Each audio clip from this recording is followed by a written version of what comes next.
Okay, let me start by a warm welcome on behalf of the Academy of Royal Academy of Science Belgium and the Secrétaire Perpétuel Didier Vivier, and of course we are under the high patronage of Josep Borrell, High Representative for Foreign Policy and Vice President of the Commission in cooperation with the European External Action Service. Uh, is a great event today. My name is Mario Telon. I'm, as you hear, I'm Italian, but professor of international relations at the University of Brussels since many, many years, and the current scientific director of the Brussels International College, which is the promoting agency of this conference cycle. As a chairperson, let me address a very, very warm welcome to our three eminent, extraordinary panelists, Professor Thomas Meyer, uh, Professor Ling Wei from Beijing, and Professor Ummu Salma Bava from New Delhi, Nehru University.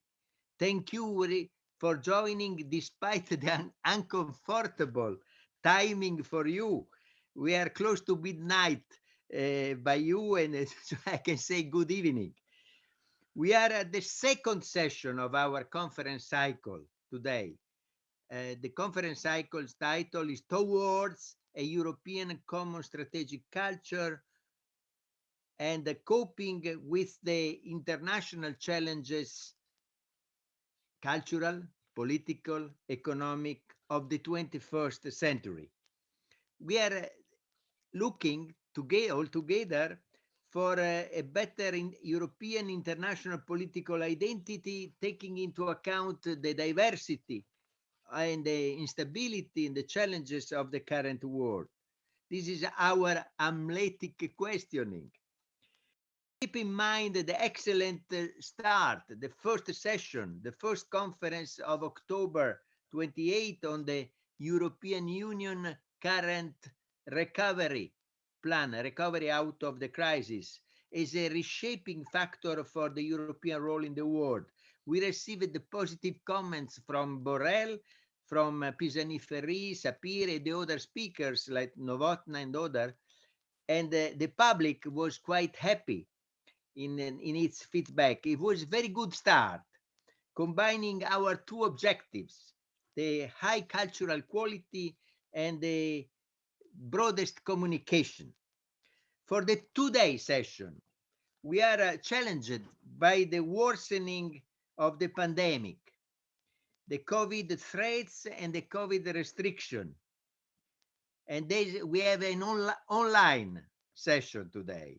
However, the very, very good news and that we have more than 300 recorded participants is a success, coming not only from Brussels, but from many European Union institutional locations, and also from European Union member states and from abroad.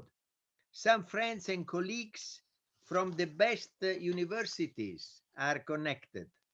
Let me stress how relevant both numbers and cultural quality are for us.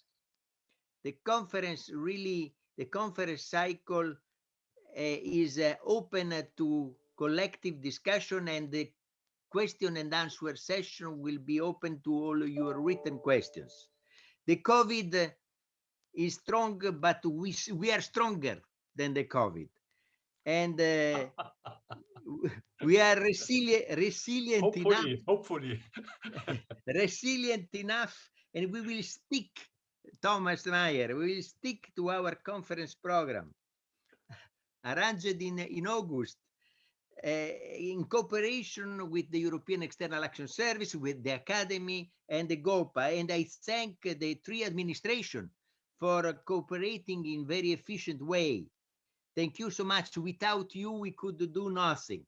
Thank you very much. And thank you also the Eber Stiftung for helping in dissemination by a qualified German audience in Brussels.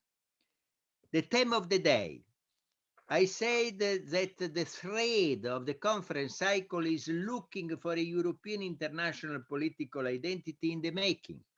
The European Union is situated in a non-European world, globalized, fragmented, characterized by very strong cultural and values diversities and geopolitical conflicts. The theme of the day is essential both for the international European identity and for the peace and the dialogue. The theme is universal values in question, the cultural dimension of geopolitical competition. Is the first of a couple of sessions of our conference cycle focusing on culture, the European Union aspiration to universalism of values, the necessary dialogue with the other, notably for transnational common goods, which are shared by all of us, climate, pandemic, and so on. This session and the next one of 17 January will address a common question from 2 points of view, the internal and external. Today, the external. To what extent and how does culture, values, cultural diversities matter in international relations? On the one hand, culture matters within Europe for the European Union identity, and on the other hand, for international relations and foreign policy. Samuel Huntington, the American political scientist, by his 30 years old book, but still famous, was right in arguing that culture very much matters in international relations, but his assertive consequence to the view of many, it was completely wrong. A civilization class is far from being inevitable.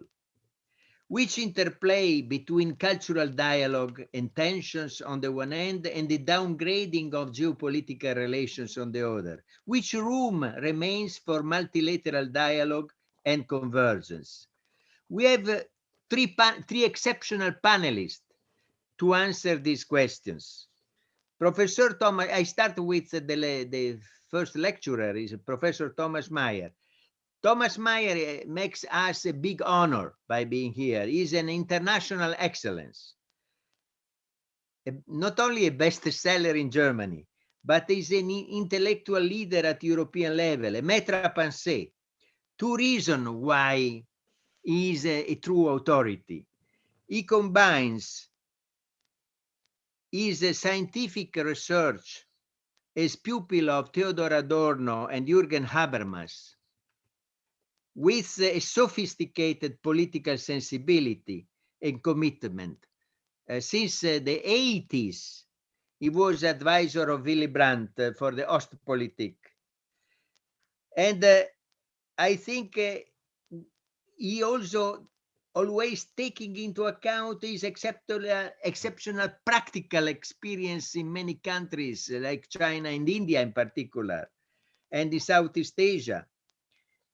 Among his many publications, I would like to just be short, remembering 4 Routledge books as the best recent outcome of the Macau project, Multiple Modernities and Multilateral Cooperation, a great project started in 2016-2019, involving around 100 top intellectuals of 5 continents, among them Salma Bava, Chin Yachin, and others. Dear Professor Meyer, you have the floor. You have the floor. Thank you for being here among us. Please stick to the time, please. And forgive me if I'm obliged to signal you 5 minutes before the end. More or less, I would say 35 minutes. Thank you so much. Universal values in question, the cultural dimension of geopolitical competition. You have the floor. Thank you, dear Mario, for your flattering introduction. I do my best. It's 10 minutes past 5 now. That means 20 to 6 is the end of my lecture. If I am there and still speak, you just stop me. But also have a clock here. So in the beginning, I thought it was a smaller group and I had more time. Therefore, I prepared a very sophisticated long paper and I put this aside. And I learned that we have a very large audience here today, about 300 people. So I can say if we come to a consensus in the end, according to the German party law, we can found a party, a common party, common political party, because this is enough for founding a political party in Germany. So now I have a PowerPoint presentation to make it brief and give you something also to see. So the main thesis or the main notions are on the slides here. And I would like to invite my help, the aid, our friend here from the techniques, to put on, to show the first slide of my PowerPoint presentation. This is here, but this is so small that I cannot read it, but okay, I have something else here. So my topics are, first, one world, multiple modernities. Then the West, two worlds of human rights. The West is culturally not the unity it often claims, but it is divided into two different and opposing worlds of human rights. Varieties of authoritarianism. If you say a country is authoritarian, you don't say much. You need to know much more about the country. And then in the fourth topic, I talk about how civilizations embed human rights. Sorry, Thomas, for interrupting. It's very important what you say, but we cannot read your PowerPoint. You should show a full screen, where is written part, like share like the. This? Is this okay? No, we cannot see the full screen, and we cannot read your PowerPoint. It's very important. Sorry. Maybe this I cannot do it. Technical. Here. That is good. That is good. It's here. Okay. Okay. Everybody can see it. Okay. Okay. So what I just said, I have okay. six topics. Okay. One world, multiple modernities. This is our present situation. I analyzed this a little bit. The West, two worlds of human rights, which is often forgotten. This is not one political cultural unity, the so-called West, but it is divided in itself. Varieties of authoritarianism.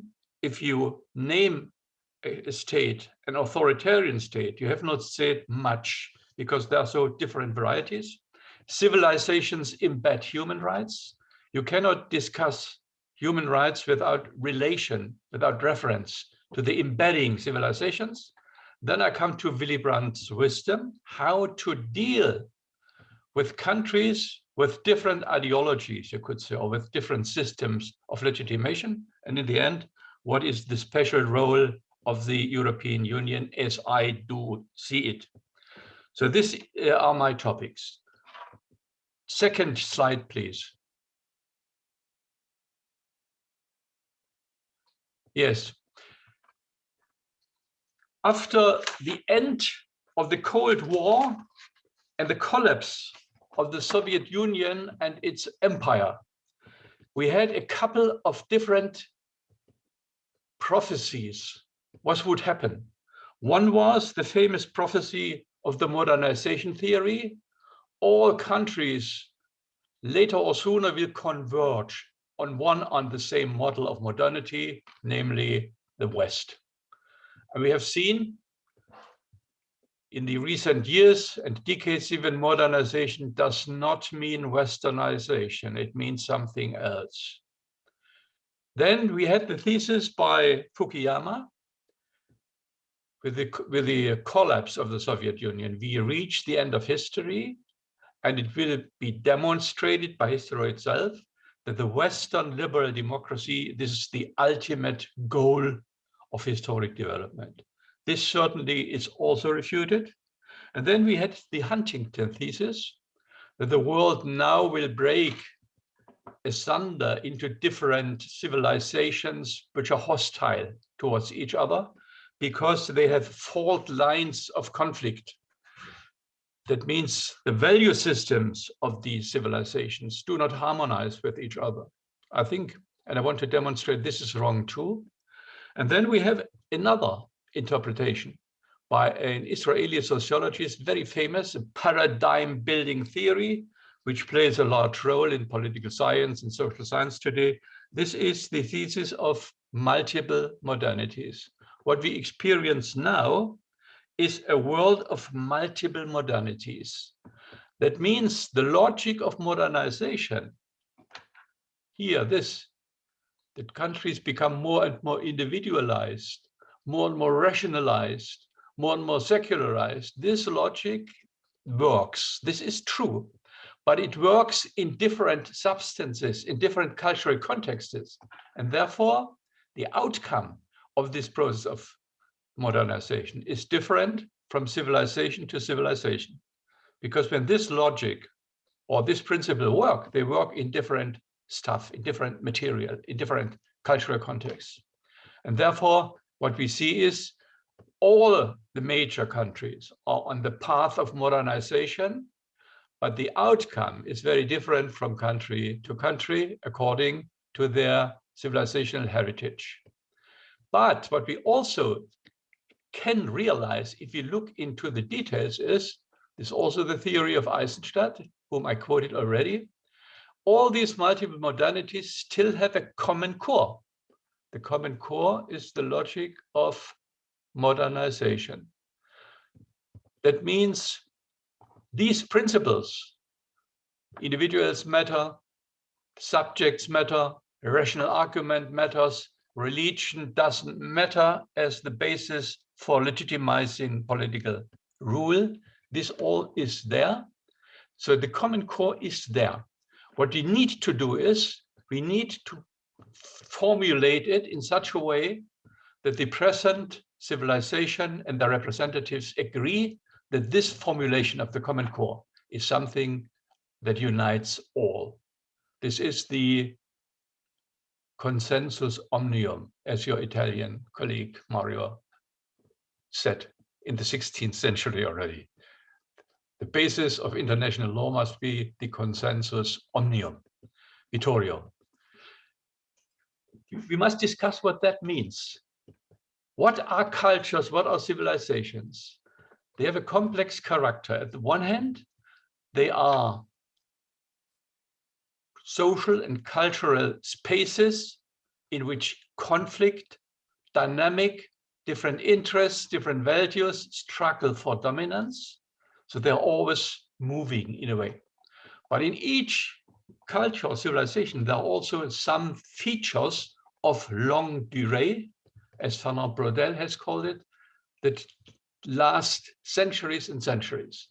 And recently, we had a wonderful new book by Jürgen Habermas, auch eine Geschichte der Philosophie, also a history of philosophy. And he says, we can see up to today that the old civilizations that have emerged in the middle of the 1st century before our time, around 500 before our time, some of their key features are still vivid and still shape the way we see our situation, we interpret the relation between the individual, the society, and the state. These things matter. They do not disappear. And therefore, the only way, come to this later, to deal with this situation of multiple modernities is respect, cooperation, common interests. This is the Willy Brandt approach. Next slide, please.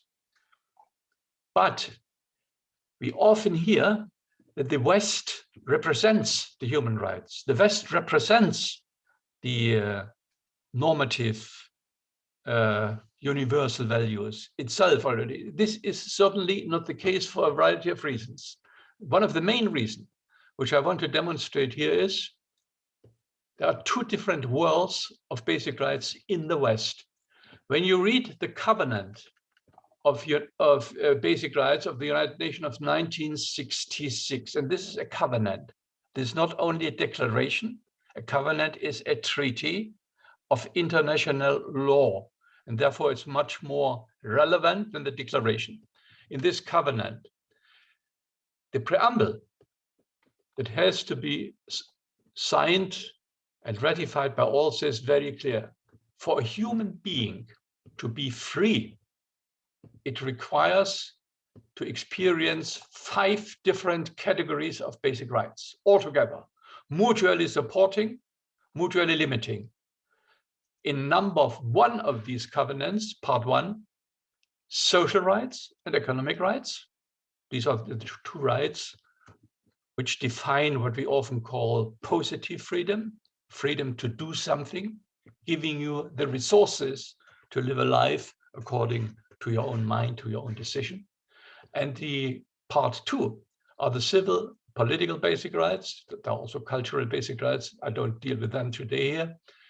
Civil and political basic rights, free speech, political parties, elections, all this.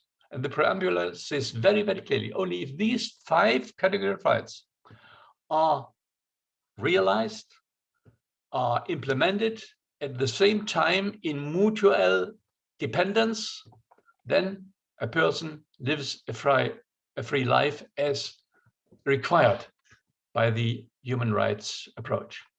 But what we see is the European Union, the countries, the member countries of the European Union, indeed ratified, not only signed, but ratified all the 5 types. They represent what I call here a social political culture. For them, citizenship is social citizenship. To be a citizen of a state means you do not enjoy only civil and political basic rights, which is something already. You have also to be given and realize social and economic basic rights. So this is a social political culture that defines what Europe is.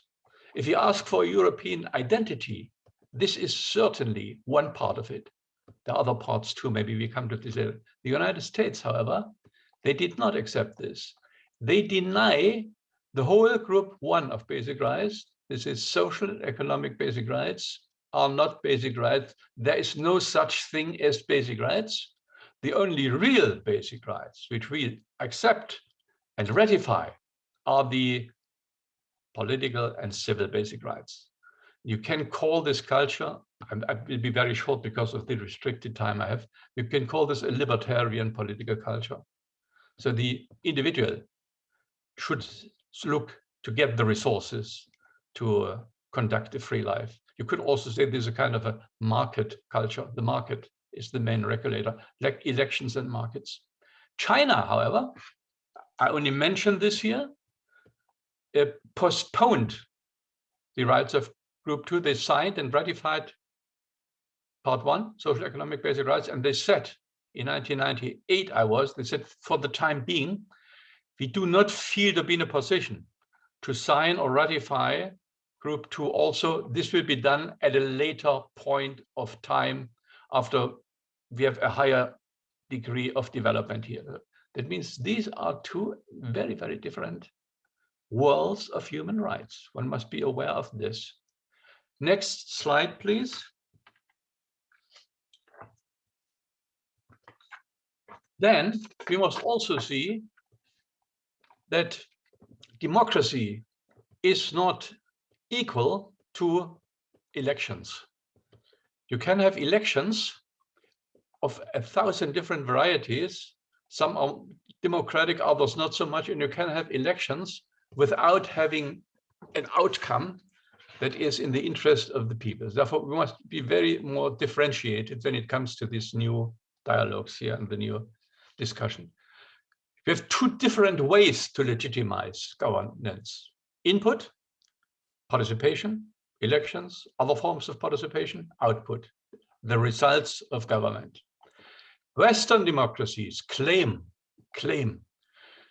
to have a high degree of input legitimacy. Anyhow, they say input legitimacy is the first, it's the most important thing.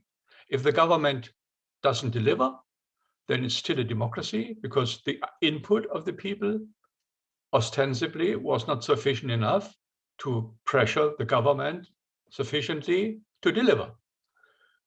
Some of the Western democracies have a very, very weak output legitimacy, but they insist they have all a high degree of input legitimacy. This is very questionable. I only mentioned this here to bring a better structure in the whole discussion.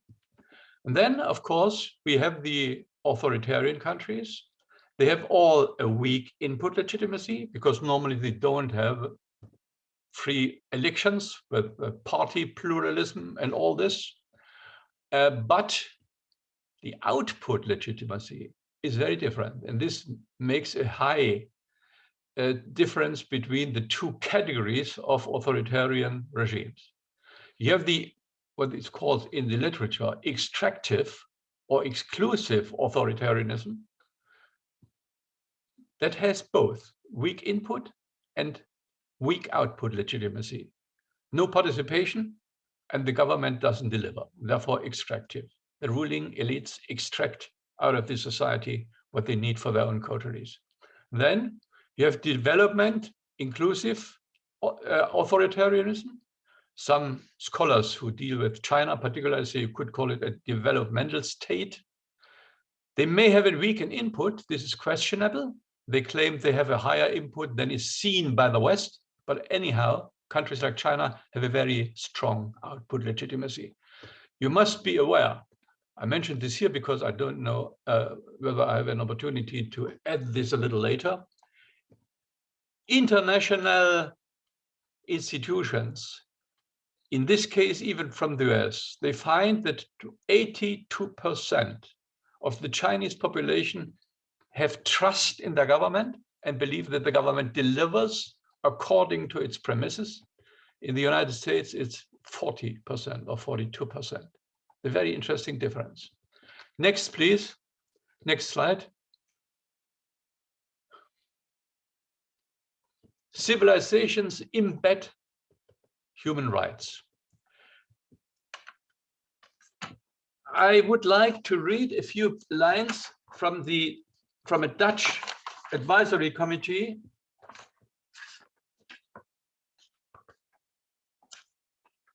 They said, of course, we need to respect the different cultural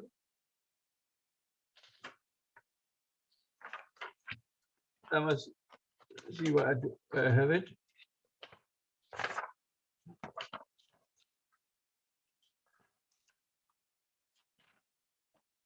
No, I have to say that they said universality of human rights does not mean uniformity, because how you implement the essence of human rights depends highly on these human rights are interpreted against the background of the civilization of the given country. And therefore, we must make a clear difference and we must see what can we expect about human rights realization with difference, looking at different civilizations. Civilizations are the context and the condition of human rights. This cannot be tantamount to a denial, but it can be tantamount to the variation in which it's seen, the relevance which certain aspects are given and all this. And there's one very big difference that I want to mention here. The Christian civilization, the Western civilization, rests on the pillar of the sanctification of the individual. From the very beginning, step by step, then transported into the constitution, into the political system.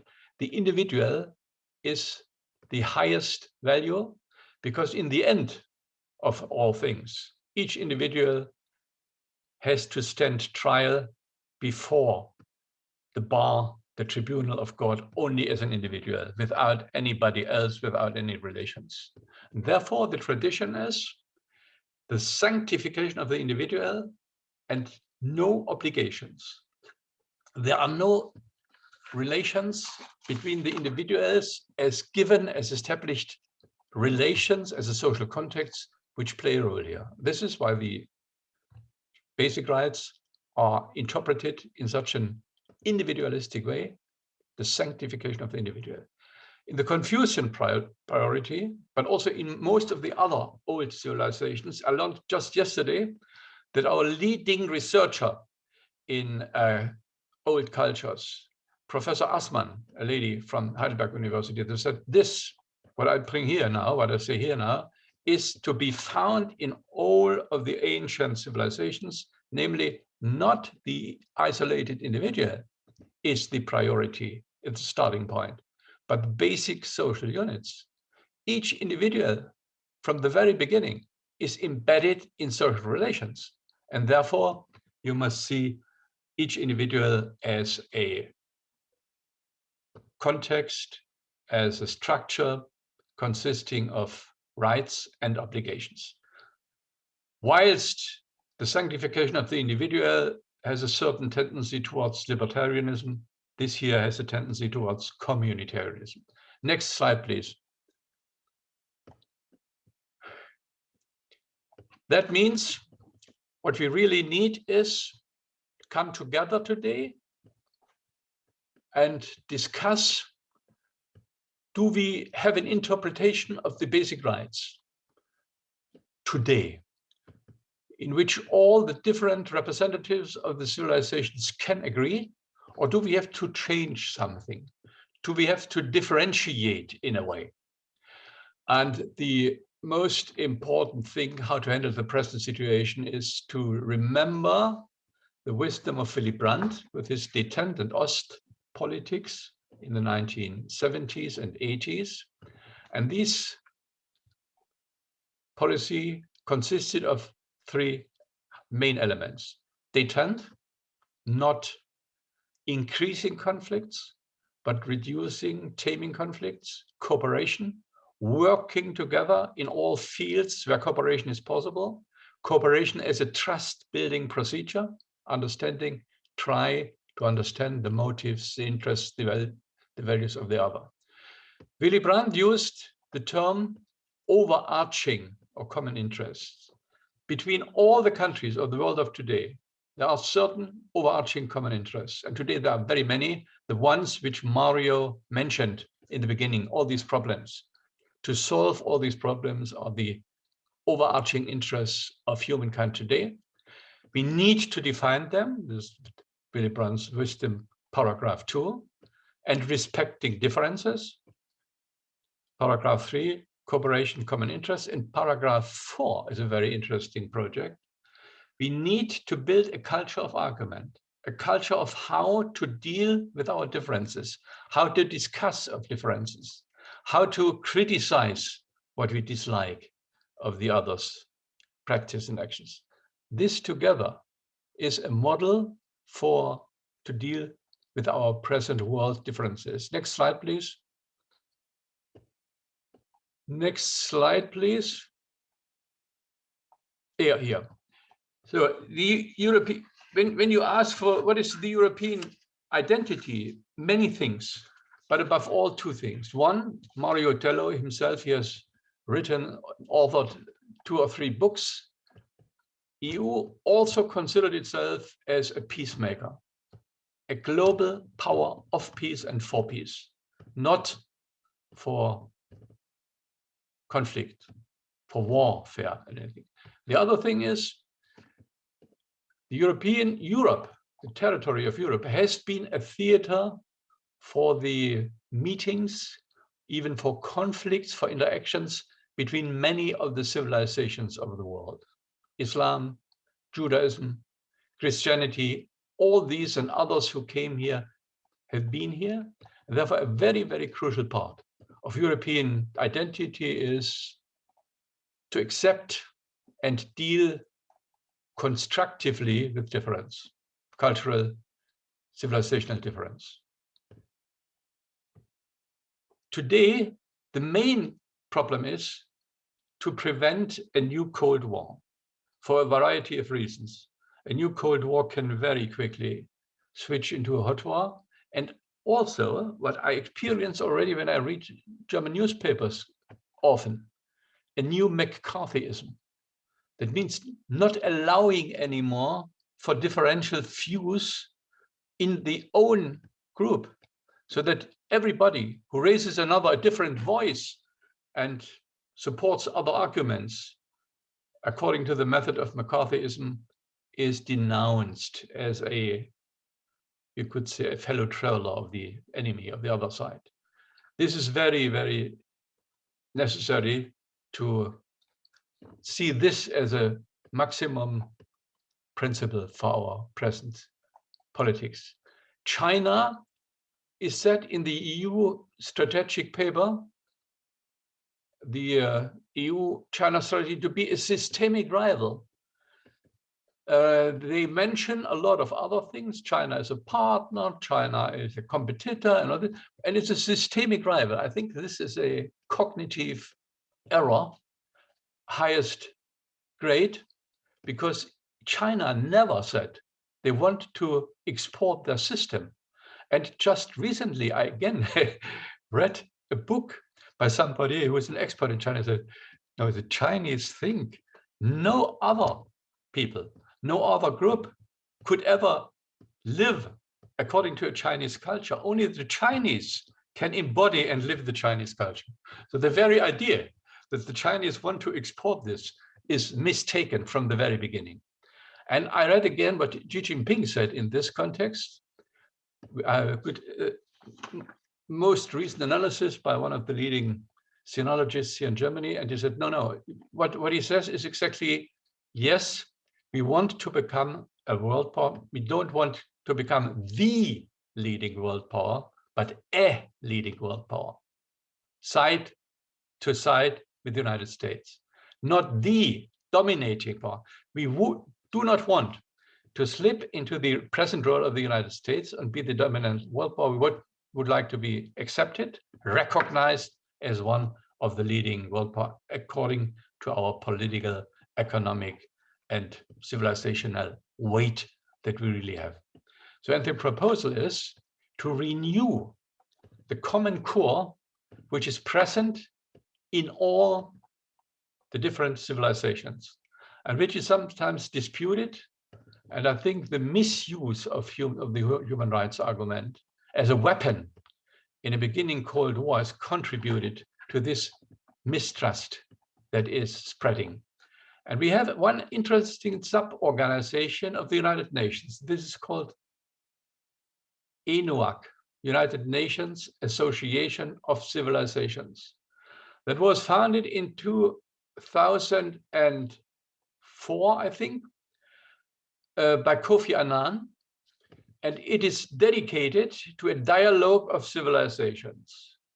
Most of the recent work of this organization has been done on the Islam-Western dialogue, because they started with the assumption that we need much more discussion between Islam and the West to prevent misunderstandings and also to tame Islamism, Islamic fundamentalism.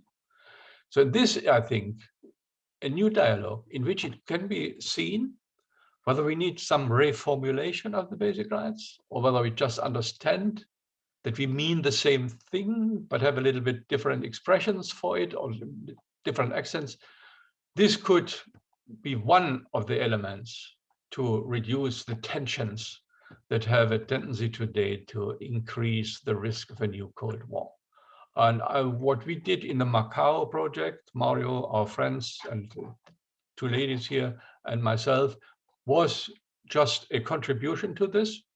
And I'm very, very convinced that, for instance, between China and the West, and India also, of course, a large and strong consensus, the renewal of the consensus that has been formulated already is possible again.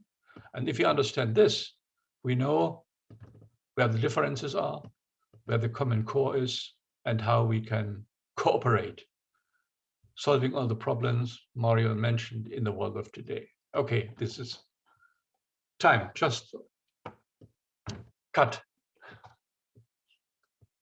Thank you very much, Professor Meyer. You were able in a very professional way to stick to the time, to provide extraordinary deep cultural and political input for the discussion about very controversial topics and challenges of our time. I'm sure that you are rich presentation, which is only a small synthesis of your richer paper, will provoke discussion and in many interventions.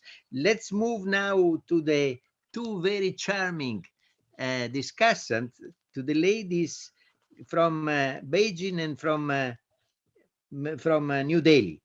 I start with Professor Ling Wei, which is Professor of International Studies at the School of International Relations of the University of International Economic and Business in Beijing, UIB.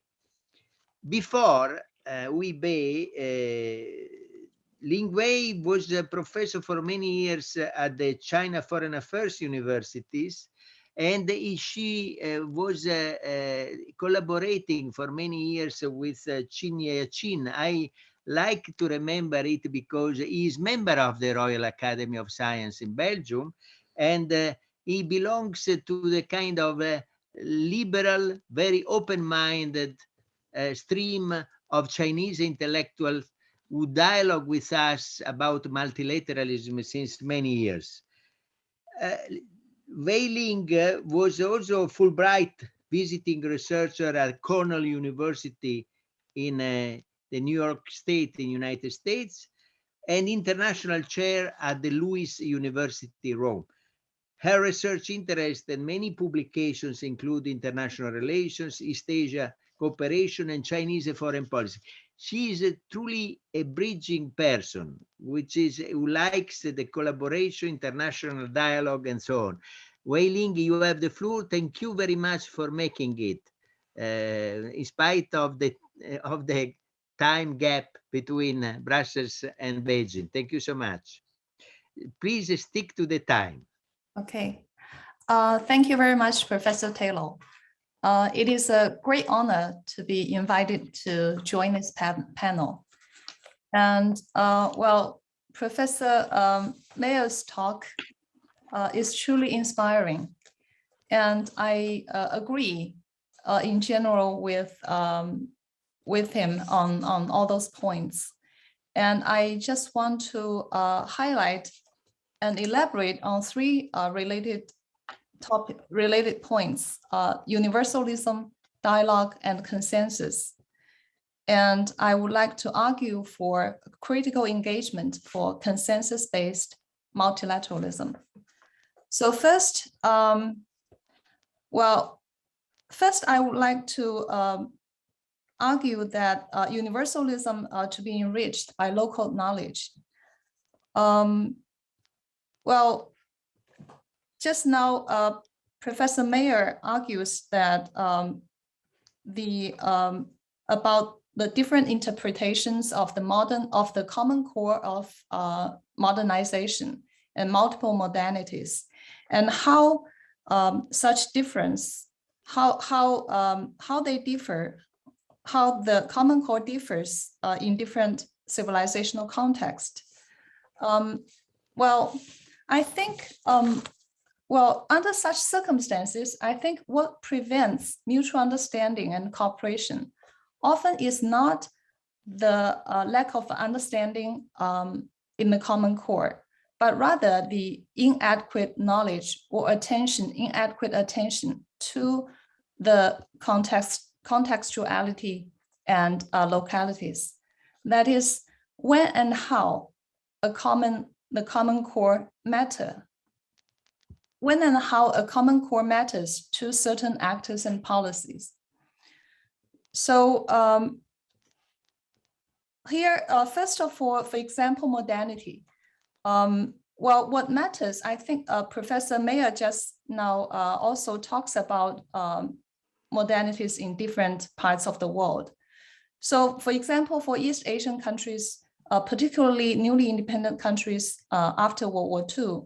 So the first and foremost, modernities means to them sovereignty and territorial integrity, means national unification, means to achieve economic and social development.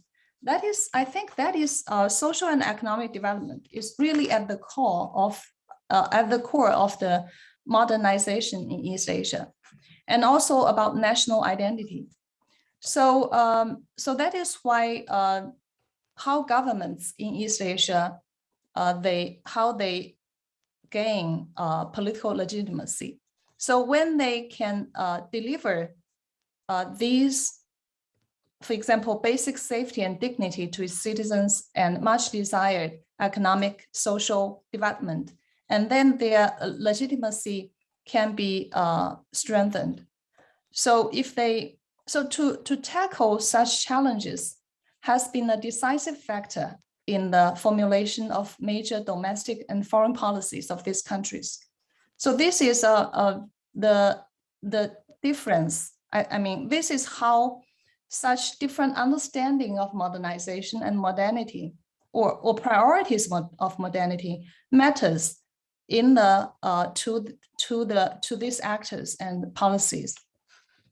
And then second example, if we go from modernity to national identity, because national identity or national unification is extremely matters a lot.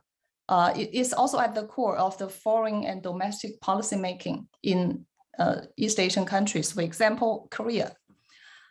So a Korean professor observes that South Korea often reacts more firmly and even aggressively to Japan's history textbooks than it does to North Korea's nuclear weapons. So this appears puzzling. While one would expect South Korea to pursue comprehensive cooperation with Japan as their normative consensus and economic ties are strong and thick. The reality is the opposite. Well, the reason is that ethnic identity remains the most fundamental and rigid variable and exercises the primary and dominant influence in sharpening the distinction between us and them and in shaping South Korea's policies.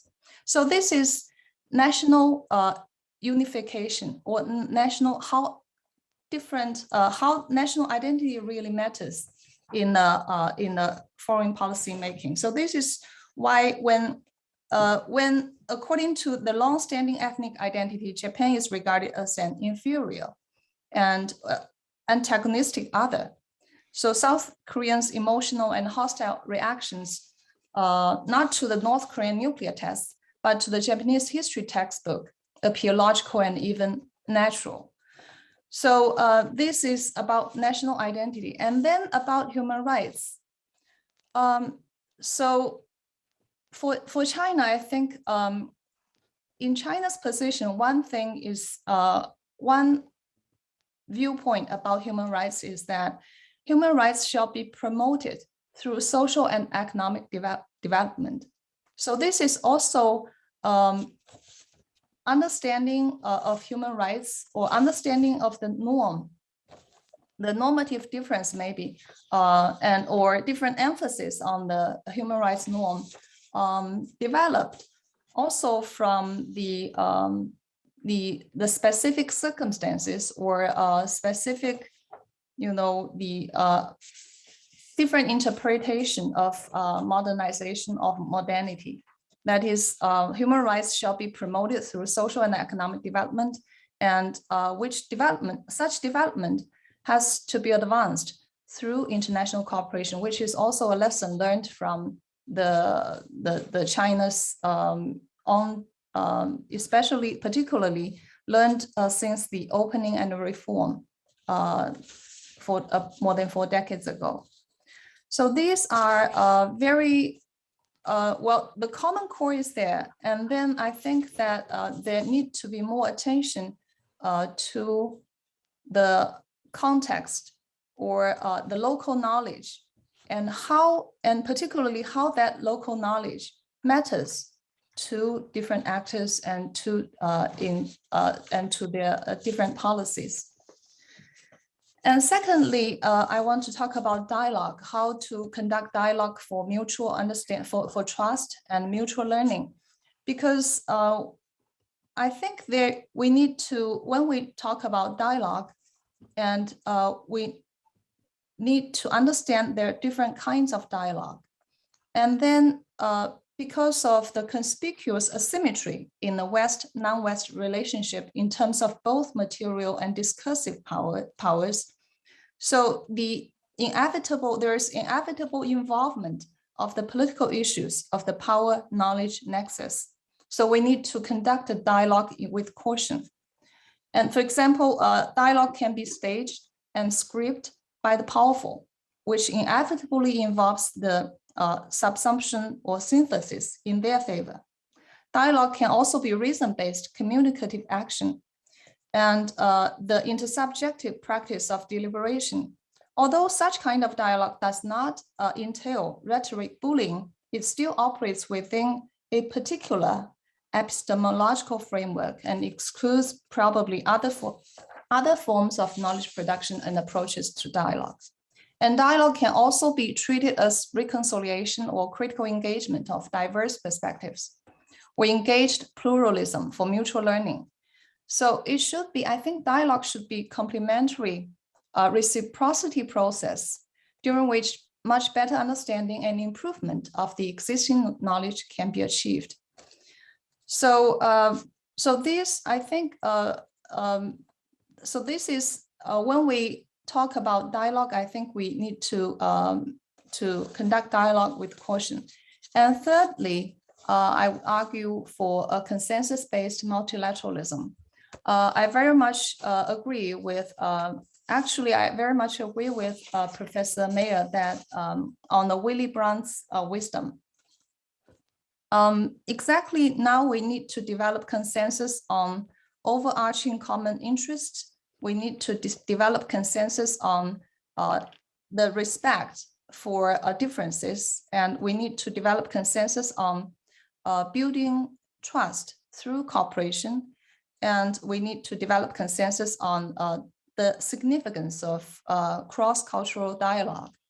And then I want to emphasize the consensus. What does consensus mean exactly, and how is consensus operated according to the ASEAN experience, which I have been personally involved for more than for about 20 years.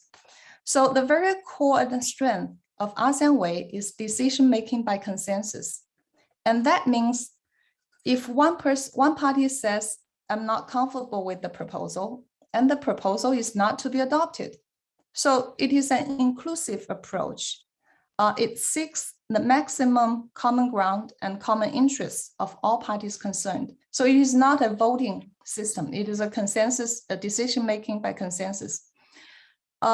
And it is not coercive or intimidating. It takes care of the concerns and comfort level of all, including the least powerful.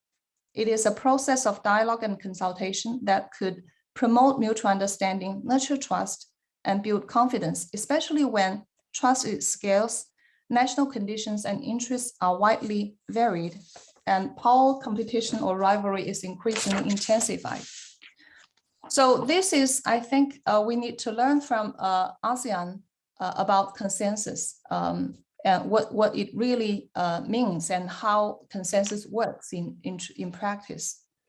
And also, I would like to argue that the purpose of consensus-based multilateralism are threefold. One is entanglement. That means the major powers should really be networked and entangled in the multi-layered and multifaceted international processes. So they would find it hard to detach themselves from cooperative processes or from each other. And second, development. That means we really need to agree on the priorities. What threats are really, to identify the real major threats to human existence, to human survival, like, for example, like Professor Meyer mentioned, climate change or nuclear proliferation and so on. And right now, what matters, a pandemic, after a post-pandemic economic recovery and so on, and trade. And finally, responsibility. Major countries should exercise constraint and shoulder greater responsibility through multilateralism. Okay, I'll stop here. Thank you. Thank you so much, Wei Ling. You played the role of discussant in an admirable way because you interplayed with three main concepts of Thomas Meyer: multiple modernities, human rights controversies, and a way to understand dialogue. And you added also a comparative dimension indirectly between ASEAN and European Union by the consensus way of the ASEAN. These are all extremely important interactions with Thomas Meyer approach, controversial issues, but extremely interesting. We move to the third speaker after thanking Ling Wei. The third speaker is Professor Ummu Salma Bava, as I already told you, and she's really a symbol of the international dialogue between Europe and India. Since many years, she was director of the Institute of European Studies in New Delhi, Nehru University, and she's really one of the best international relations professor in China, but specialized on the European Union and is a Jean Monnet professor and so on. She was also awarded with the Order of Merit in Germany. Thank you, Professor Ummu Salma Bava, for being here. You participated in Macau project, so you know which is the theoretical framework. Thank you so much for being here. You have also the same time.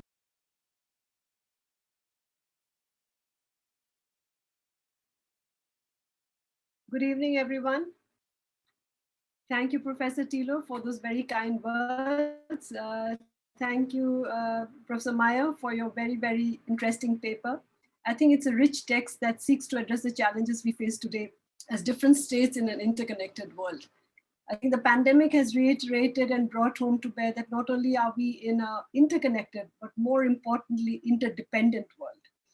As you laid out in the slide, you pointed out the different ways in which you've approached looking at the trends and why culture matters in global politics. I'm going to, present three sets of ideas. One is on the issue of multiple modernities, the project we've been all engaging with, the issue of human rights and democracy, and the third is on bridge building. Your paper really, takes an inquiry from the lens of culture at the idea of multiple modernities and seeks to offer a different way of looking at how Europe can play a role, as a new cultural dimension in this geopolitical conflict. And I think that's a very interesting point of takeoff. As you've also pointed out, culture matters in world politics, and I think that's becoming distinctly clear that you can't put culture aside in a different box. As you have said, many assume that Westernization would automatically lead to a similarity in trend, and this inherent assumption that there would be a natural homogenization as a consequence of getting modernized in this Western frame has really failed. I think what it has come to show is that we're looking at the hybridization of what we call as the Western values when they get absorbed into local terrains and local cultures, producing something unique. There's an institutional reimagination which has taken place, and a redesigning even in terms of the values understanding which underpin some of these Western institutions. So that's something phenomenal which has happened in the sense of how a transportation of an idea, when it grows in a different local soil, should assume different kinds of forms, looking similar and still being different, staying true to the cause and still showing how it has to adapt if it has to survive in the local. So I think that is where the idea of Eisenstadt's multiple modernities really is very important if you really need to have a conversation, because the idea of a unique single linear modernity means it dispossesses the experience of the others. And that means that we have already created a binary, between where we talk about the West and Europe on the one hand and the rest of the world. And so you're very correct to point out that why you need to, kind of situate in the center this notion of the multiple modernity. But that also brings me to the point which you're discussing in your paper, is that one cannot assume that conflict does not exist in democratic spaces, because that assumes a lot of assumptions that democracies would be less conflictual internally. I think democracy could also be seen as a means of conflict resolution in terms of the allocation of political values internally, and so it would continue. And what was interesting, given the allusion to Cold War you make, was the ideological standoff. And as détente was coming to an end, the differences in the West European and US approach towards Eastern Europe was very clear. One could see that national interest dominated foreign policy, even though all were democracies. So, West Europe not wanting to go with America was clearly an indication that how, despite being democracies, they were still willing to, channel their own path, their own trajectory. I think that point about Eisenstadt saying that Western patterns of modernity are not the only authentic modernities, and they are multiple modernities, I think seeks to truly, as an epistemic community, reframe what is it that we are intending to build. The very fact that when you expand the idea of modernity means it privileges not a single source of knowledge, it privileges multiple sources of knowledge. And I think that's an extremely important point, because a lot of it in the past also assumed that the process of socialization into the Western world would in fact, remove or reduce the impact of the local. And as I've said, this is actually a misnomer. In fact, the local has adapted to the impact of the Western, which has happened. I think you very correctly asked, and the heart of your paper, which I felt was the question whether a normative universalism is possible, and whether one should really, go out for this at this point in time when we're looking at it. I think this is extremely challenging at one level, but probably it's a quest which is worth trying, because every culture does have certain, embedded core values. And one could ask, are these core values, even if they are split across different political, social, economic dimensions, can they be in conversation with each other? I think that's an important point to ask, and whether that would then facilitate coming to a normative universalism, which is more interactive and dialogical, and not coming out of a legal understanding of what constitutes our responsibilities to each other. If I look at the UN Charter or the UN Declaration on Human Rights. So I think, you very correctly point out, in your paper, when you say that one does not know when a tradition is handed down to the next generation, it's not restricted to a set of elites, but will depend on a specific subset of group that one is observing. And I just want to drop on India over here and say that, in a very diverse society like India, it's very difficult to think of one set of mediating elites. In fact, that would offer a very narrow framework to understand the interplay of tradition and change, what I would call as permanence and transformation.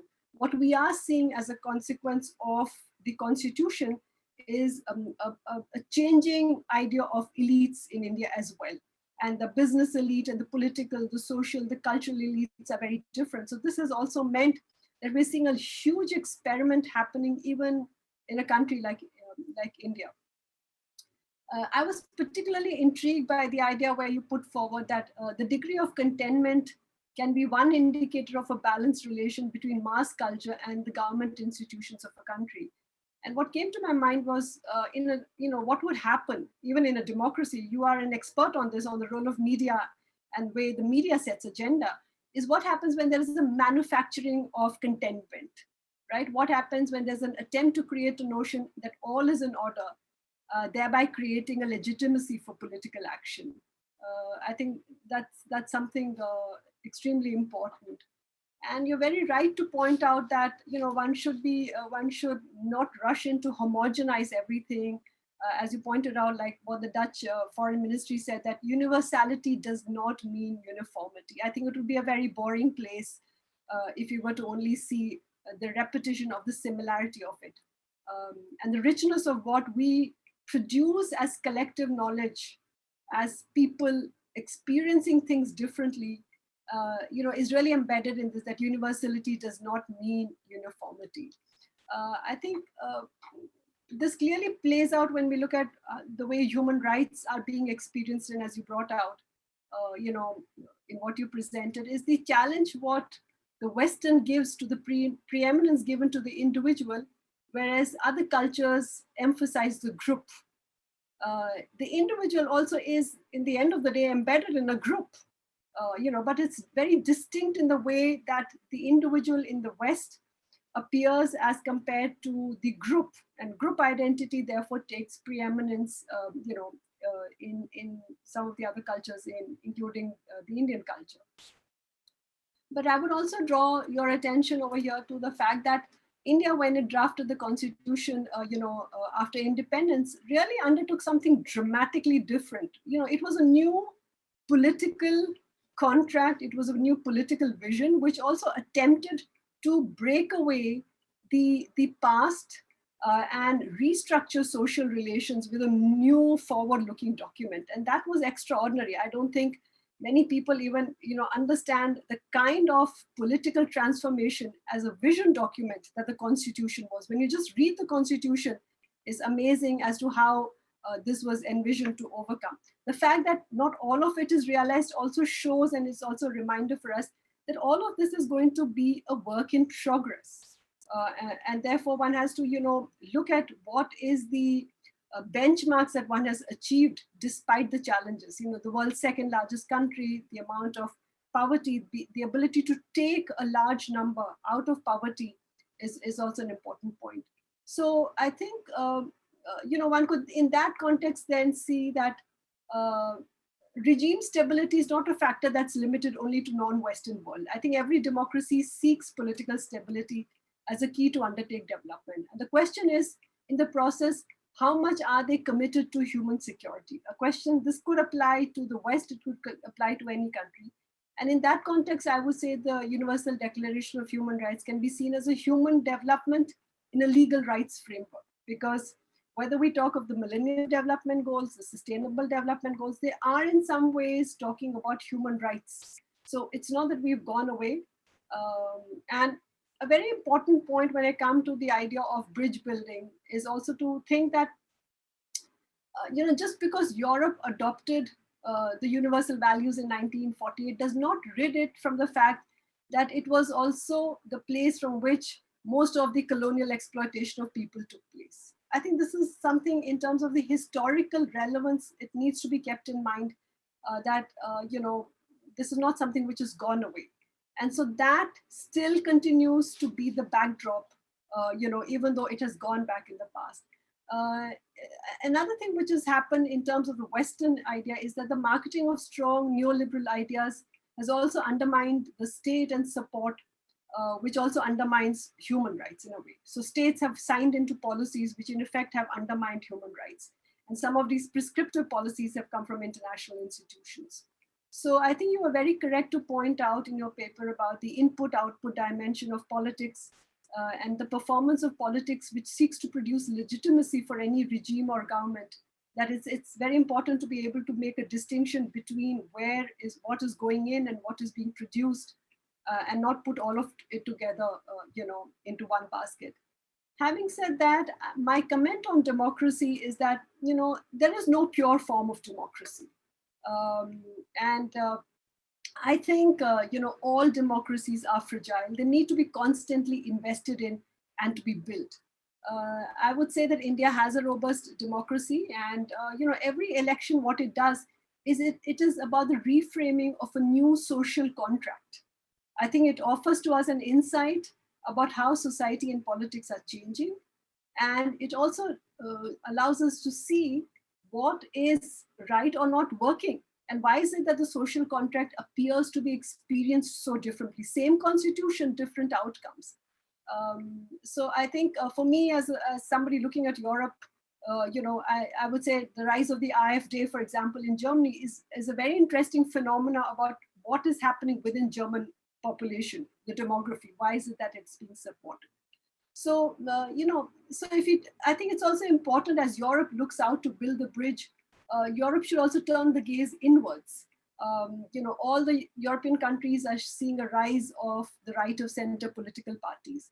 What does that signal collectively when Europe is putting itself out as a model and also wanting to seek to play the role of bridge building, right?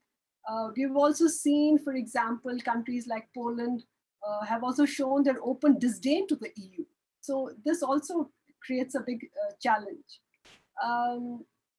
But at the same time, I think you're very right to point out the double standards, because I think one of the critical challenges seen from the global south is the absence of democracy has not prevented any Western country from doing business or engaging in trade with any of the non-democratic countries.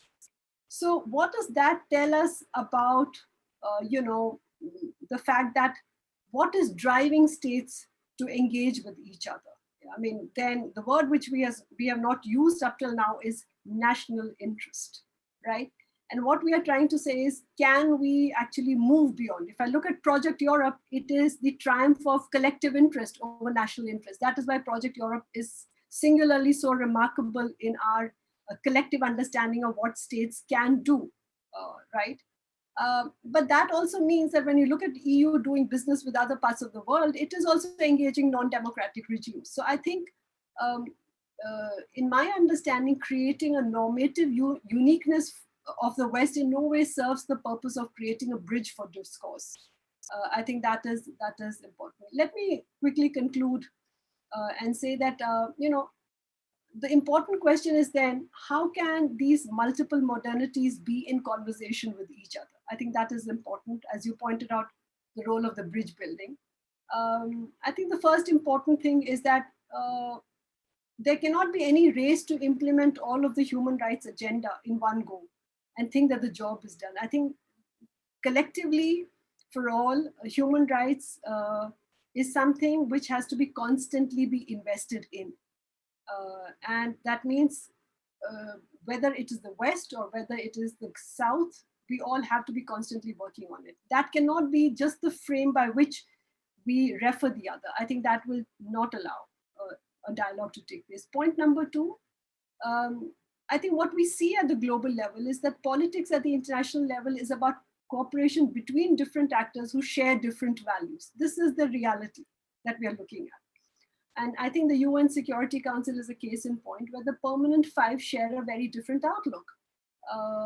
And the permanence of this UNSC also points to the embeddedness of the institutions in the power structure. So when multiple modernities are going to be in conversation, it is also important to ask, can they influence the changing of this power structure? Will that happen or will it not happen, right? For a new dialogue, there needs to be a different approach that seeks to hear the other without any preconceived notions. I think Professor Tilo very correctly pointed out that the EU is situated in a non-European world.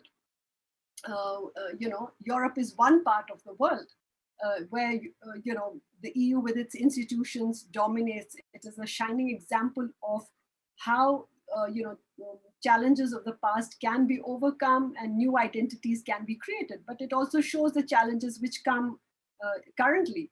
Case in point is Poland. So I think a conversation of multiple modernities has to be based on a different mindset, not one of co-opting the other, but understanding that the political preferences of another state will change when they are ready to do so. I think any attempt to bring democracy or regime change from within is a disastrous project. And I think the post-World War II experiment, what one saw in Germany and Japan, I don't think can be repeated today. I think we're living in a different time. Afghanistan is a case in point, 20 years of nation building, which then, unraveled in 10 days' time. I don't think the world was even prepared for that. So the main takeaway is, I think, first, is having different cultural bases have today become the new dividing lines. I'm not taking a Huntingtonian approach to it because I think that's too simplistic. But I think what it does and what your paper has clearly pointed out is to acknowledge that there are different cultural bases. I think that is an important point. Second is, if that is our starting point, then we have to ask, then how do you reimagine cooperation in an interdependent world? I think the pandemic has clearly showed that it is sink or swim together. There is no way of, if only one country closes its borders, everybody will survive. That's not going to happen. A third point is, how do you respect the respect for the other has to be a base for the conversation. This is something, Professor Meyer, you have personally experienced in your own, engagement with politics. Respect which totally, takes in where one stands. I think that's extremely important. I think in holding the idea of multiple modernity means a respect for this unique understanding that each culture or state makes for its own national project. I think what Willy Brandt brought to the table was clearly that we accept what we have done, but we also accept who you are for what you are. I think that was what would enable the dialogue to move forward.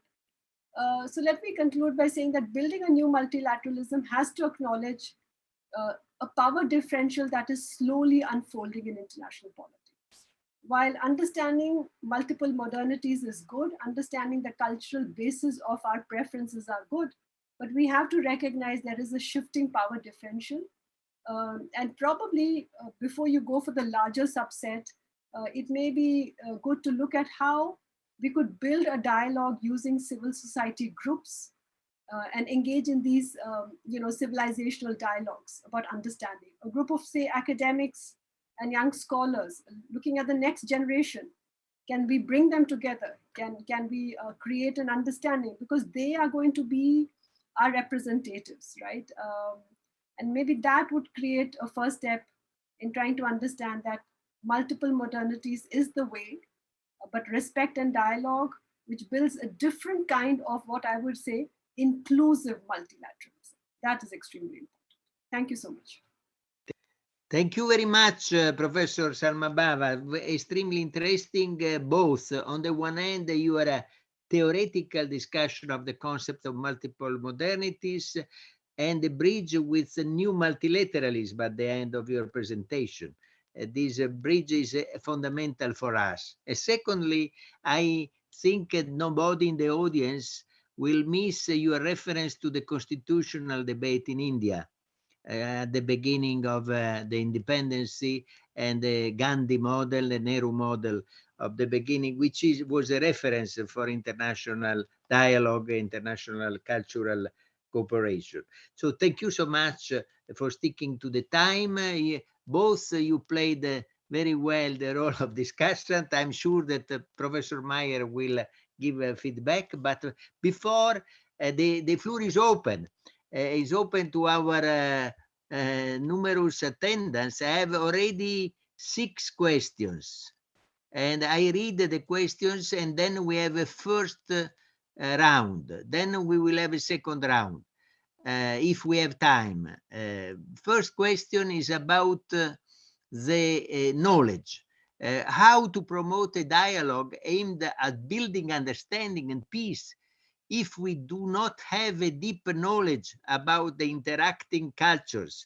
The question of knowledge, you provided a splendid contribution from India, from China, but the first point is knowledge. Realism is oversimplifying international relations without a deep knowledge of the partners. Second question, is there an increasing need of high cooperation with China?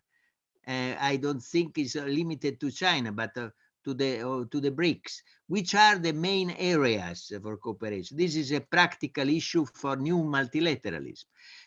Question number 3, does migration foster multiculturalism? The link between multiculturalism and migration, and the openness to getting to know and understand the cultural difference and the promote respect and tolerance. Then a question regarding the link between development on the one hand and promulgation of universal values, norms and standards of behavior, and the European Union cultural heritage diplomacy. Is the cultural heritage diplomacy an exclusive identity marker of the European Union or not? Which relation with the development and promulgation of universal values? 6th question, how the cultural dimension of international relations is limited by the apparent predominant norm of neoliberalism. So the question of the normative Western norm of an economic neoliberalism. Do these cultural modalities take into consideration the role of capitalism and its influence on the global stage? So we have practically 6 questions.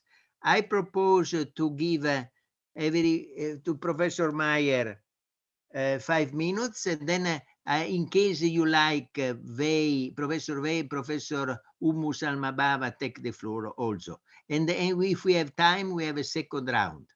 Please, Thomas Meyer.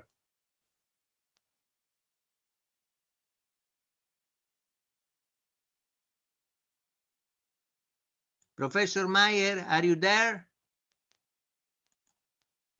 Professor Meyer, you have the floor. We don't hear you. Unmute.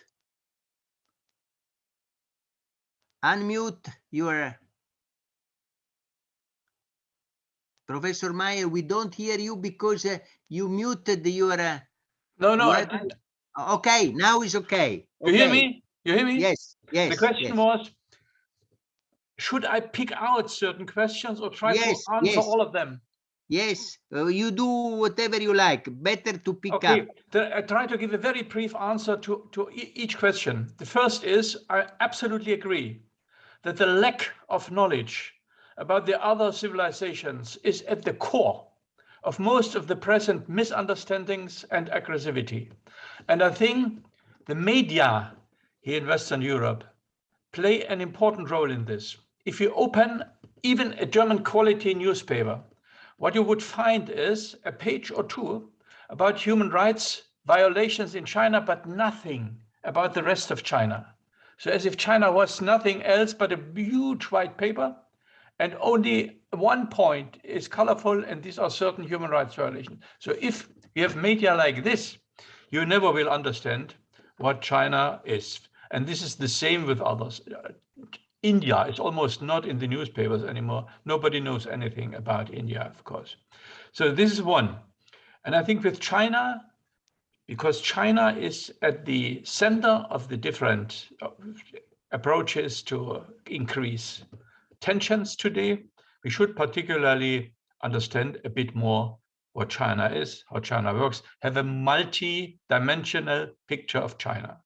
And we should start with the observation that about 85% of the Chinese support the government because they think this government delivers what it promises. Why is this so? This would be an interesting starting point, and then we can discuss what about human rights and what about this and that. And then migration. Migration, it depends. Migration can happen in very different ways. If people migrate and try to integrate in the host society individually or in small groups, that can foster multiculturalism and multicultural understanding. If migrants come and cluster in certain centers of certain ethnic groups, and then they build up parallel societies, then this harms multiculturalism and the mutual understanding of cultures. These are different ways to deal with migration. And then universal rights and development. I would say development does not automatically create the same universal right understandings everywhere.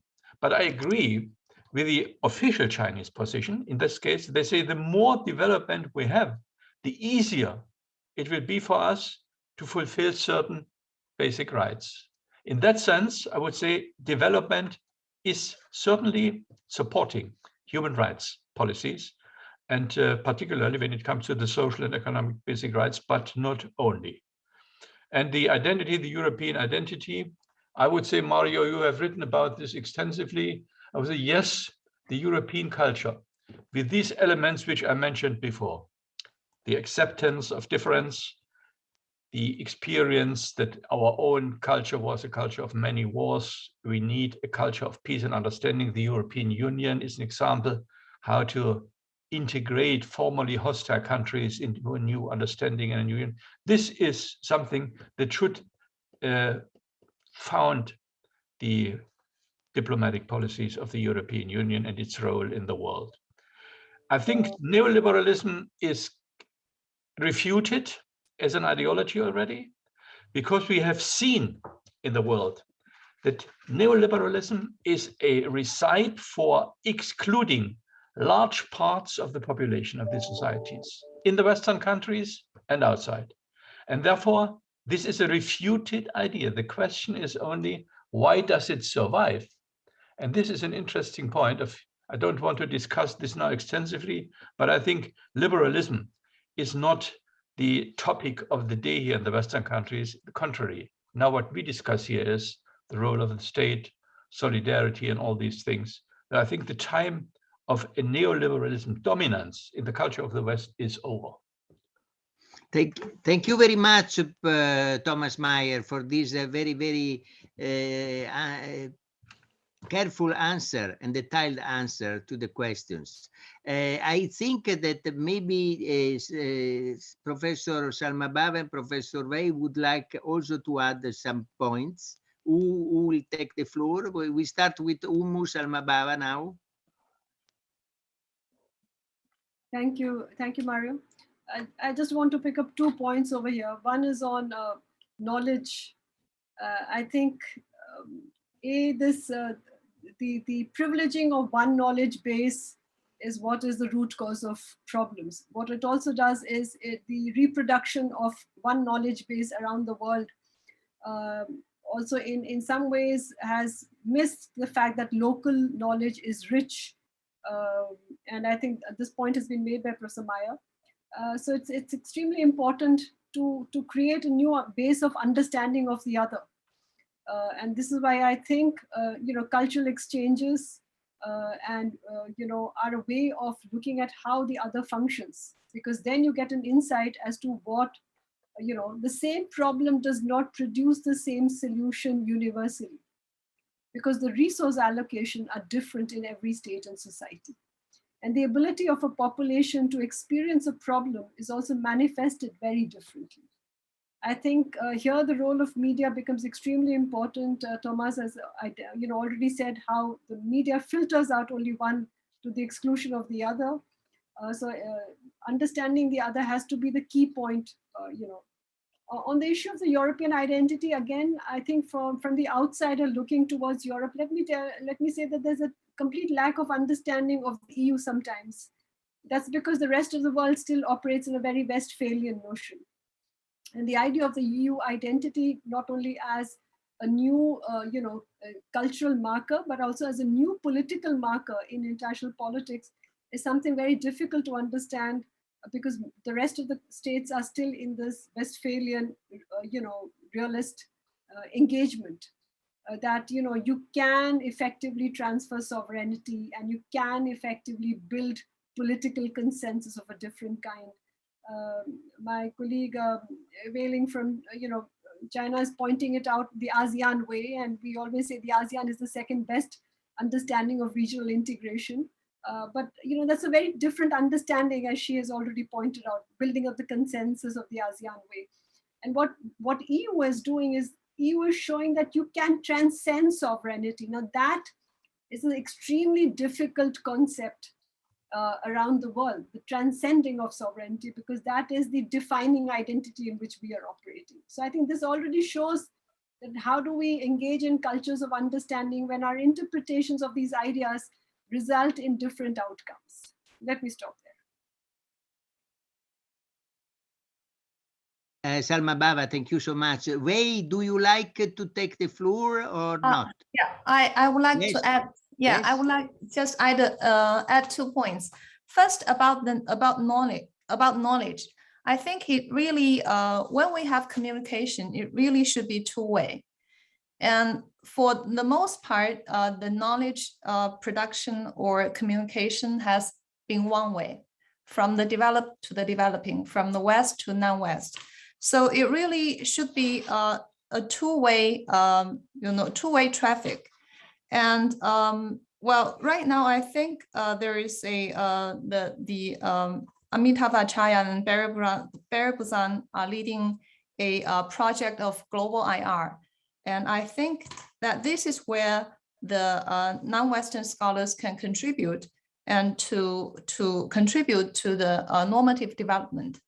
And so this is one thing. And then about the other, the role of media, and I also want to emphasize the role of scholars and the role of young people, students. And take China-ASEAN relationship as an example. In 1991, China established dialogue relations with ASEAN, with the Association of Southeast Asian Countries.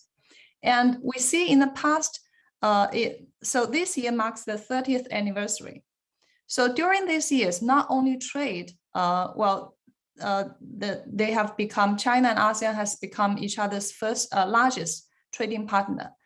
But not only trade prospered, but also I have witnessed in China, young people, students, young scholars have increased in big numbers who are interested in ASEAN, in Southeast Asia. This is a way of learning, and this is a way of understanding, to promote understanding. So young people, I think, are extremely important. Thank you. Thank you so much, Wei. It's very important. I would like to mention 4 more questions, and then let's give the floor to the speakers for the final round, okay? The first question is very complex. It's about the hybridization of biology. Of biology? Of biology in agriculture. Is seen as a positive process that offers greater opportunities and chances for adaptation. In the context of geopolitical competition and nationalist domestic politics, hybridization carries a rather negative connotation of corruption to or threat the integrity of one societal cultural characteristic. A very ecological argument. This makes the political conversation about the universality of certain values more difficult than ever. And this is the first question about, let me say, hybridization in biology and intercultural dialogue. Second, one question to Professor Meyer and the respondents is, can the current United Nations system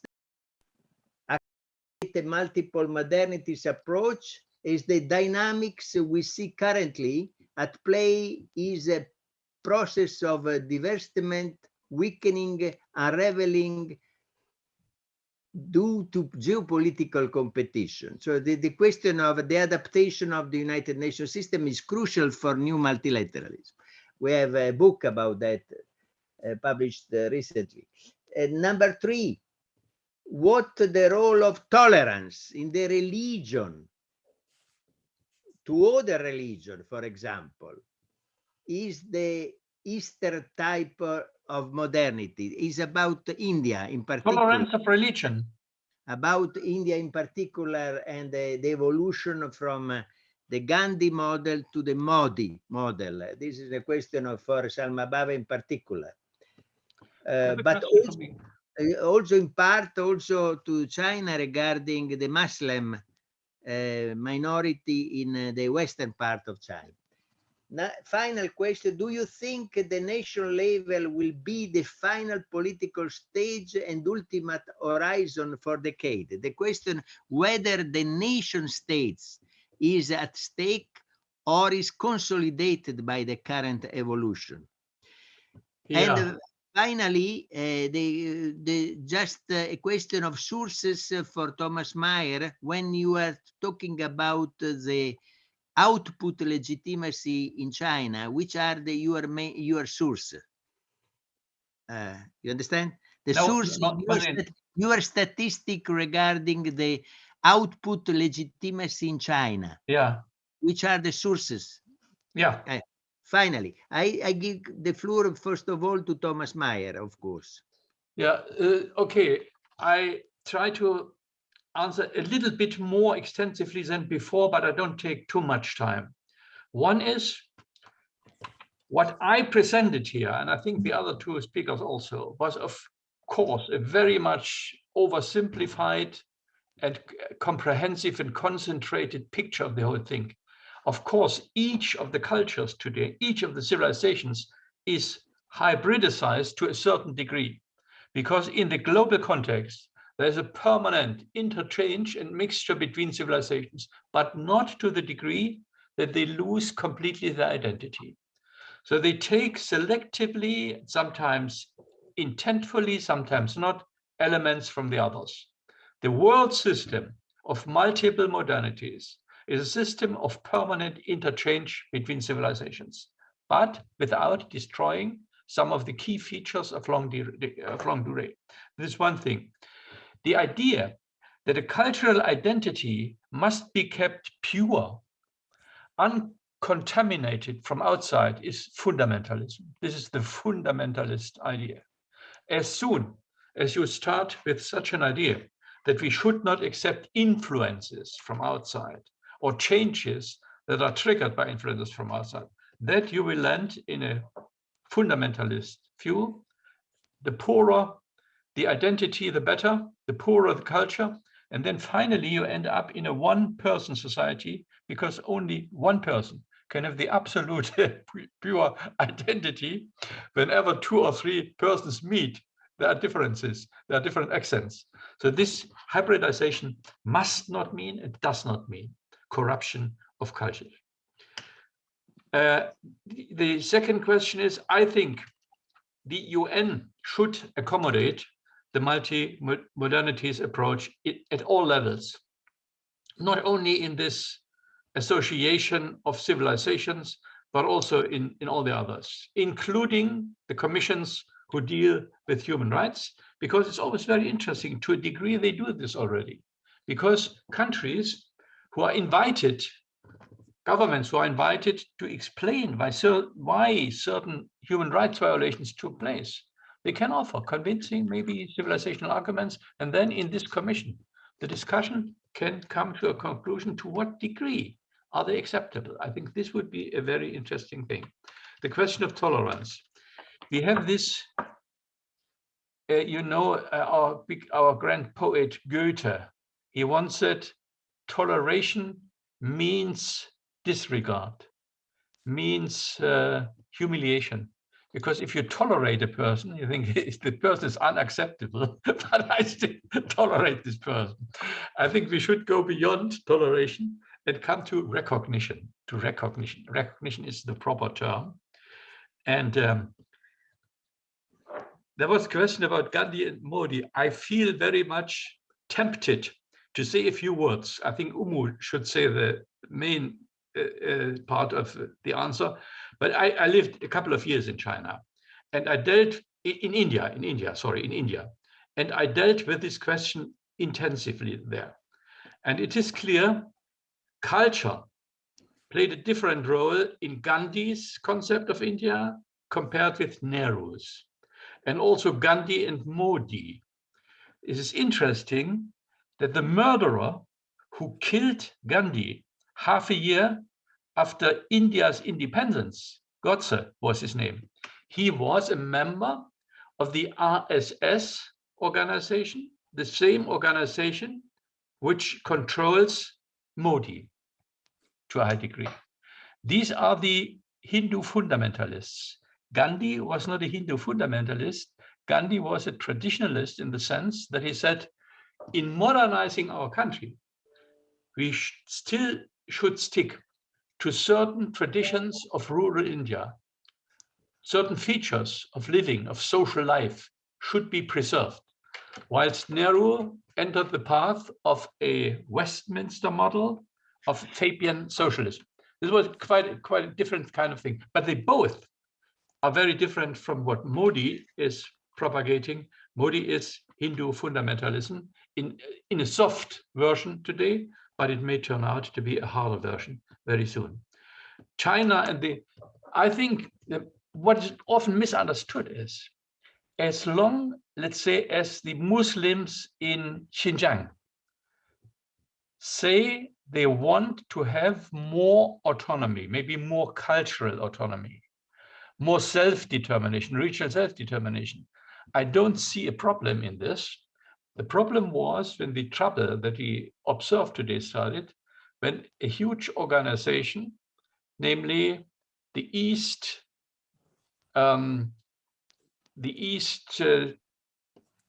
Turkestan Alliance, started to try to separate Xinjiang from China and join what they hoped to be the caliphate of East Kurdistan in Central Asia.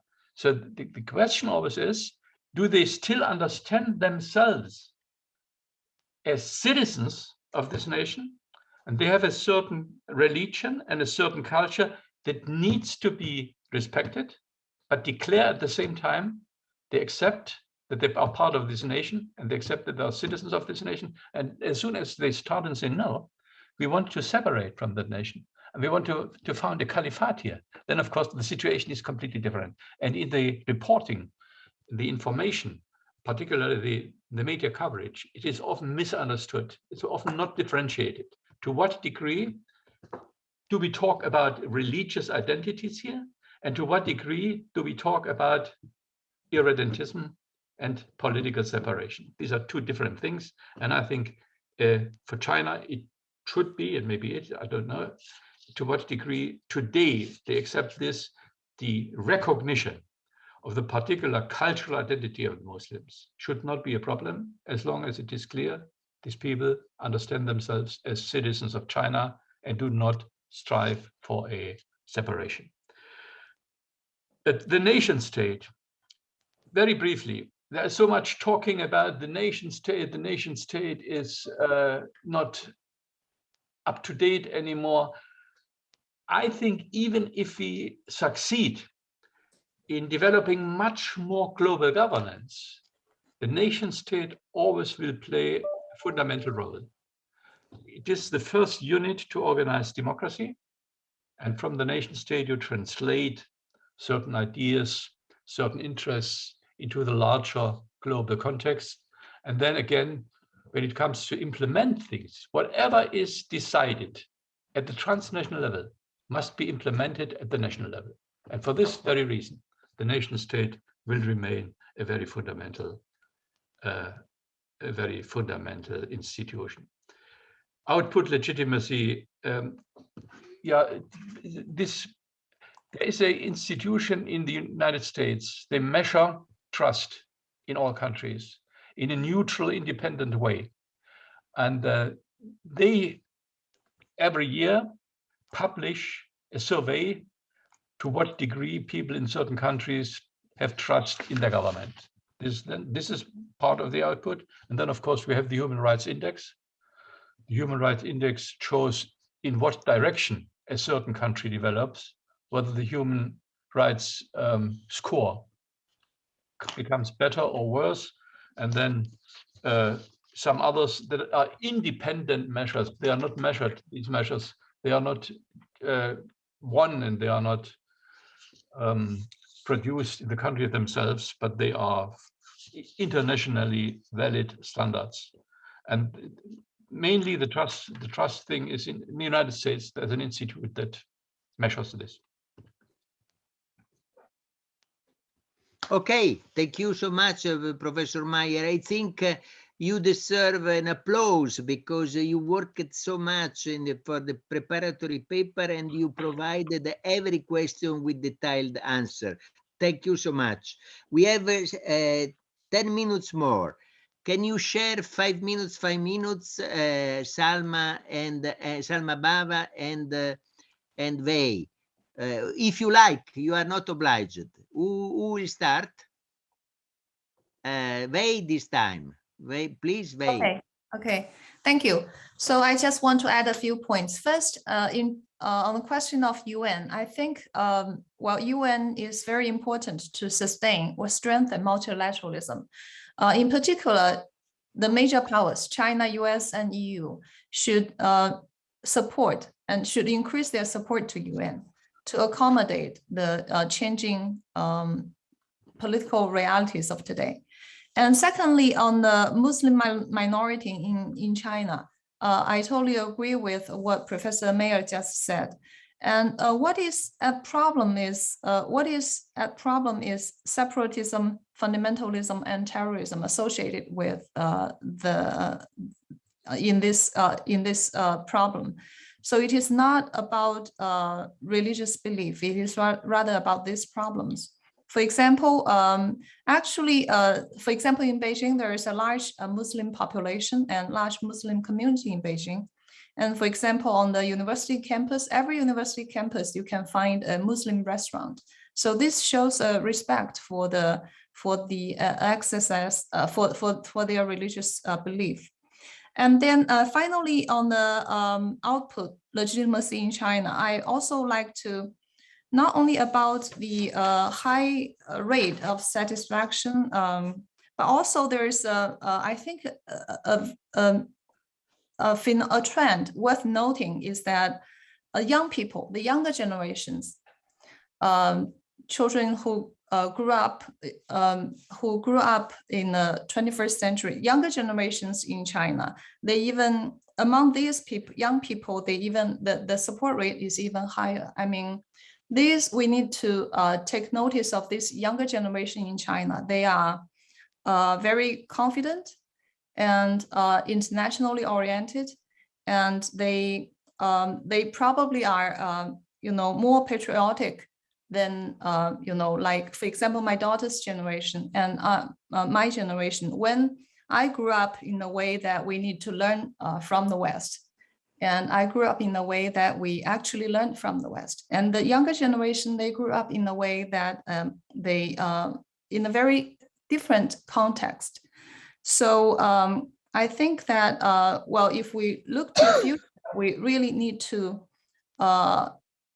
take note, try to understand these young people and promote exchanges between young people. Thank you. Thank you very much.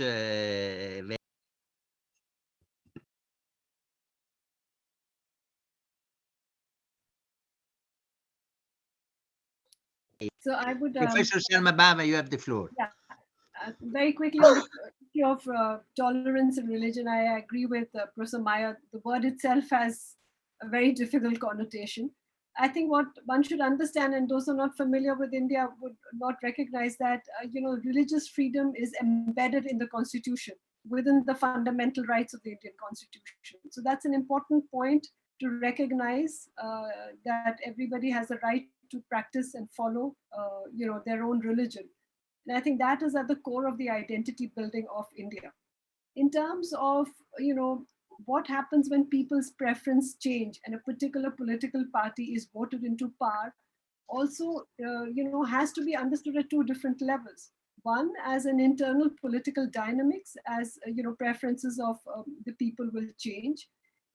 I think it's also an idea of understanding that what are the social preferences over a period of time. And for us as academics, it is also a very critical point to understand that you have to allow, in some ways, this political process to go through. You cannot just put it from a narrow lens and say, well, this is okay and this is not okay. It also shows that, as Wei-Ling also pointed out, every generation brings with it its own aspirations and its own understanding of what constitutes the political space. And so I think when we look at any country from the outset, it's easy to be overcritical, but it is also important to understand how political and social preferences are changing. And as long as they function within the limits of law, I think that's very important. As long as the institutions and the frameworks are in place, then one does not need to fear, because that means there, for example, in India, every 5 years there are elections. As any democracy, we're in a constant mode of elections, right? Which means that a government is constantly being tested for what it does, and it will have to course correct if that's not going to go down very well. So I don't think aberrations should be seen as the norm, and one should adopt a larger, framework to understand. On the issue of the UN and accommodating a, multiple modernities approach, I think that would be a very welcome development, because that assumes inherently that you get beyond the existing power differential. So I'm not extremely sure if at the UN level, when you look at all the dialogue on reform, whether we're actually moving in that direction. And I would then say that perhaps it's important to then create other platforms where conversations on multiple modernities can be taken forward between different kind of stakeholders, because I think that would then at least inform some of the debates and not make it such a black and white binary of Western and non-Western, or developmental and non-developmental. But rather, how is it we understand the location of the other, and how willing are we to, read into that and engage them to create something together? Because I think the pandemic has clearly shown that there are no divisions now. And if anybody thinks we can sustain these divisions, then it's a big price that we will pay collectively. I'll stop there. Thank you. Thank you so much. Thank you so much, Salma Bava, for your conclusion. I just have to say that we are particularly sorry for the numerous questions we are receiving still. Where you were so kind to provide answer to 12 questioning coming from the attendance. We don't know the name of the people addressing question, but we thank very much all the 12, plus the other we are receiving now. I'm so sorry that the timing is not allowing to continue this extremely deep dialogue about theoretical and policy related issues. So thank you so much for your patience. We can say that the three speakers were extremely open, and the dialogue was very fruitful. We see how important the cultural diversities are as a consequence of the multiple modernities, and this theoretical question has been at the center of the theoretical exchange with the public and in the panel. The second one is that new multilateralism is an option, is a possibility for the humankind, provided that the cultural side of the diversities, and not only the geopolitical economic interest, are at the center of the global negotiation and the global institution necessary reform. I liked very much what all you said about the United Nations reform. I add the special relevance of the regional role within the United Nations, which should be strengthened as Kofi Annan started to do, and Guterres is accepting to do for the future. Not only ASEAN and the European Union, but the African Union and other regional organizations must be more represented in different way in the system of United Nations. This is a precondition for the cultural dialogue and the cultural recognition of diversities, which should not be relativism, should be a kind of interplay with universalism. We are, as a board of the conference cycle, is absolutely aware that we didn't solve any problem. We have just addressed the main question of the current cultural diversities and multiple modernity in the current difficult moment of geopolitical conflict. We didn't say the last word. About every point we come back. We will come back in the next session. Next time on 17th of January regarding the internal European cultural diversities. For instance, regarding human rights, in particular with Hungary and Poland. And secondly, then we will discuss one of the issues which has been addressed in a marginal way, but is crucial for us as our neighborhood, the Arab issue. The question of the relation with the Arab world will be one of the topics of the next conference on 25th of April, whereas the issue of Russia, which has not been mentioned today, was impossible to do. We focus today particularly on China and India, but Russia will be the topics of the 16th of March session. So we are really we will come back on the most controversial issue we addressed today. And you can be sure as attendance that you will have a possibility to address your question next time. I have to stop now because of technical reason. I'm sorry for stopping here, but I am obliged. And I would like to conclude by a strong expression of thanks to the three speakers and to all intervenants, in particular to Thomas Meyer, Salma Bava, and Wei Ling. In applause in a online way can be expressed maybe by in different ways. I don't know exactly, but we express sincerely our thanks for what you did in Thomas Meyer by his splendid paper, and Salma Bava and Wei Ling by their brilliant and really deep interventions. Thank you so much on behalf of the European External Action Service and the Royal Academy of Belgium. Thank you so much also to Isabel and Diana for helping me with the question. In spite of the COVID difficulties, we got it, and we got it perfectly on time. It's 7 o'clock in Brussels. I'm sorry for our Asian colleagues.